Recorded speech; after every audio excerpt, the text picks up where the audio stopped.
Bharatiya Janata party की महिला मोर्चा अध्यक्ष आरती कुजूर ने आज प्रदेश कार्यालय में एक प्रेस कॉन्फ्रेंस आयोजित की। इस प्रेस कॉन्फ्रेंस में उन्होंने बांग्लादेशी घुसपैठियों के मुद्दे को लेकर सरकार को घेरने का काम किया। उन्होंने कहा कि अंसार उर्फ बंगला, जिसका संबंध बांग्लादेशी संगठनों से है, जिस बात के प्रमाण भी मिल चुके हैं, सरकार ने उस पर क्या कार्रवाई की है। यही नहीं, उन्होंने सरकार पर अंकिता हत्याकांड को लेकर भी कई सारे सवाल खड़े किए। सभी को नमस्कार, जोहार। आज के इस प्रेस वार्ता में हमारे साथ हमारे प्रदेश की प्रवक्ता छोटी बहन सुश्री राफिया नाज जी और साथ ही साथ मीडिया सह प्रभारी भाई अशोक जी और आप तमाम इलेक्ट्रॉनिक प्रिंट मीडिया के सभी साथियों को, सभी बंधुगणों को मेरी ओर से जोहार। आज का ये प्रेस कॉन्फ्रेंस जो दुमका की बेटी अंकिता, जो 2022 की घटना है, कल कोर्ट के द्वारा जो उनको जिंदा जलाया और जला के जो मैंने उनकी हत्या की, वैसे आरोपियों को कल कोर्ट ने सज़ा दिया और वो सज़ा उम्र कैद की सज़ा दी। इस सज़ा का हम सभी स्वागत करते हैं।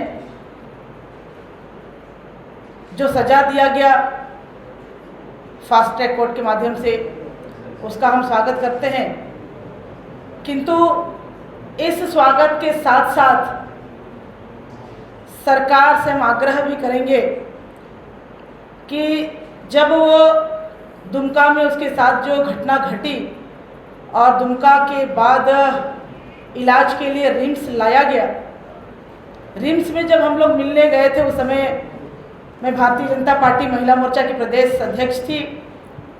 उस समय उन्होंने हम लोगों के सामने भी और बाकी और लोगों के सामने भी कहा था कि जिस हिसाब से जो आरोपी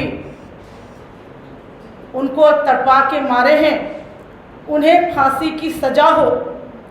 तो हम सरकार से यह आग्रह करते हैं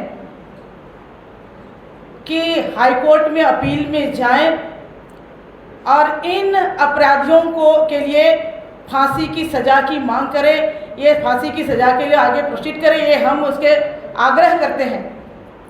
हम इस फैसले का स्वागत तो करते हैं, लेकिन स्वागत के पीछे जो भयावह मंजर रहा है, उस पर ज़रूर हम कहना चाहेंगे। जब ये घटना घटी और जब दुमका में घटना घटी, घटना की जानकारी मिली, जानकारी के बाद उसे रिम्स रेफर किया गया, लेकिन उस समय जो सरकार थी, उन्हें एक एम्बुलेंस तक नहीं मिला कि वहाँ से हम रिम्स पहुँचाए। विलम्ब से सही रिम्स तो पहुँची, लेकिन रिम्स में उसने दम तोड़ दिया। और दम तोड़ने के कारण बाद जब ये घटना, उसमें हम सारे लोगों ने आंदोलन किया, भारतीय जनता पार्टी ने आंदोलन किया, महिलाओं ने भी आंदोलन किया और हमारे भारतीय जनता पार्टी दुमका जिला की जिलाध्यक्ष और उसके साथ और बहनों पर इस घटना के आंदोलन के कारण एफआईआर तक दर्ज हुआ। इस घटना के पीछे जब आंदोलन हुआ, जब बातें उठी, तो यहाँ इस मामले को दबाने का भी षड्यंत्र हुआ। उस समय के तत्कालीन डीएसपी नूर मुस्तफ़ा ने इस बहन के उम्र को बालिग, जो आरोपी शाहरुख जो है, उस शाहरुख को नाबालिग बनाने में लगातार लगे रहे और उसको नाबालिग करके ये षड्यंत्र जो हमें दिखाई देता है, तो ये लग रहा था कि ये कहीं ना कहीं इनकी एक षड्यंत्र है कि हम कैसे इन आरोपियों को बचाने का ही एक षड्यंत्र था। किंतु लगातार आंदोलन के कारण उनका जो मंसूबा वो रहा, वो मंसूबा में पानी फिर गया। ये दुमका में एक घटना नहीं, कई घटना लगातार घटी है। आप अंकिता के बाद देखिएगा, जो डीएसपी नूर मुस्तफ़ा, सरकार से मैं पूछना चाहूँगी कि जो डीएसपी नूर मुस्तफ़ा ने जन्म के साथ, जन्म की तिथि के साथ जो छेड़खानी किया, छेड़छाड़ किया, बदलने का प्रयास किया, उस पर सरकार ने क्या कार्रवाई की? शाहरुख के बंगला घुसपैठिए अंसार उल बंगला, जो बांग्लादेशी घुसपैठी संगठन से जुड़े होने के प्रमाण मिले हैं, इस अंसार उल बंगला के साथ वहाँ के जो लड़कों को ट्रेनिंग दिया जाता है और ये सिखाया जाता है कि यहाँ के भोले भाले महिलाओं को टारगेट करके उनके साथ संबंध जोड़ो, लव जिहाद के माध्यम से उसको प्रेम जाल में फंसाओ और उनका सब कुछ लूट लो। ये प्रमाण होने के बावजूद भी उस पर क्या कार्रवाई किया? कई ऐसी घटनाएं, उस पर भी कोई कार्रवाई नहीं हुई। संध्या टोप्पो की घटना पर क्या कार्रवाई हुई? तो ये जो बातें हम सारे लोगों ने किया, इतनी जो घटनाएं 6-6.5 हज़ार की घटना जो हुई, इस पर चुप क्यों रहे?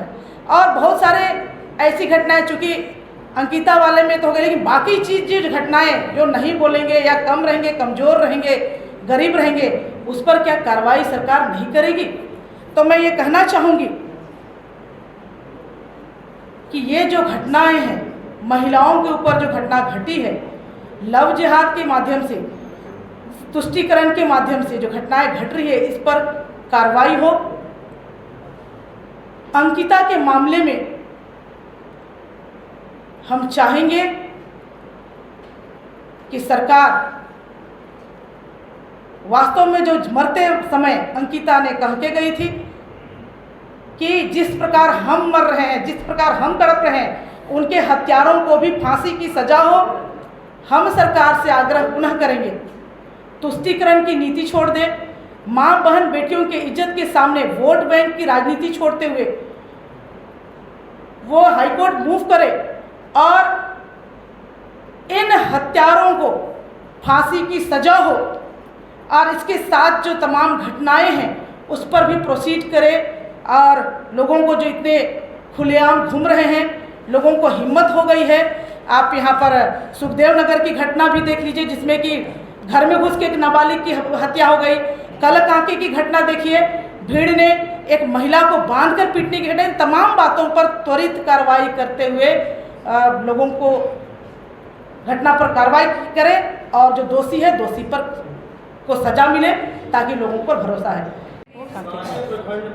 जिस महिला के साथ, चाहे वो किसी भी समाज या किसी भी समुदाय के साथ आती हो, अगर उसके साथ इस तरीके से मारपीट की घटना करती है, तो इसके लिए सबसे बड़ा जो एक चेहरा सामने आता है वो राज्य सरकार का, कि राज्य सरकार सोई हुई है। मैं आपको बताना चाहूँगी कि 18,162 जो महिला उत्पीड़न से रिलेटेड केसेस हैं वो अभी भी दर्ज हैं, जिसमें 8,000 केसेस में तो अभी इन्वेस्टिगेशन ही नहीं हुआ है जब से जेएमएम और कांग्रेस की सरकार आई है। तो इससे ये साफ होता है कि किस तरीके से राज्य की स्थिति है।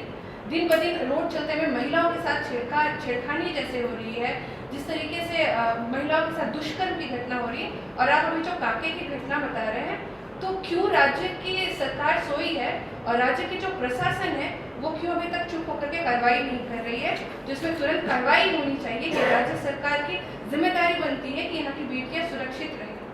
और ऐसी ही तमाम खबरों के लिए सब्सक्राइब करें हमारे चैनल जेके न्यूज नेटवर्क को, और हाँ, बेल आइकन दबाना ना भूलें।